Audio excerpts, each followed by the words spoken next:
Nianze kuwapongeza Taifa Stars kwa kufuzu na kufika hatua ya 16 bora ya Kombe la Mataifa ya Afrika, yani AFCON, kwa mwaka huu uliopita.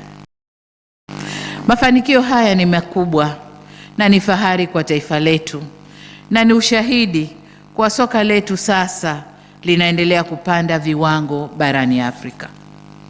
Kwa mara ya kwanza nilikaa kwenye TV mwanzo mpaka mwisho. Siku hiyo nilikuwa nimefunga, nimekaa kuftari. Wakati naendelea na futari zangu, tayari mchezo unataka kuanza. Nikakaa nikaangalia watoto wangu kazi walioifanya. Lakini nataka niwaambie jengine, nimeondoka pale mwili wote unaniuma. Maana wakipigwa, wakizuiwa hivi mimi wakiekewa miguu, wakisukumwa mimi, Mungu wangu mbona wataniumizia watoto? Nimeondoka pale mwili unaniuma. Lakini hongereni sana, mmefanya kazi nzuri sana, na tunajua kwa nini yale yalitokea.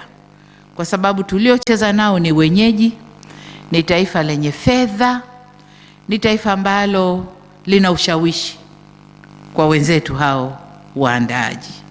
Kwa sababu tulikuwa tunayaona wazi na dunia imeona wazi kwamba Tanzania ni wapambanaji, wamepambana, lakini ilibidi lile litokee, iwe iwavyo lile litokee.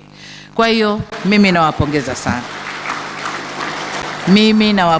sana. Mmefanya kazi nzuri sana.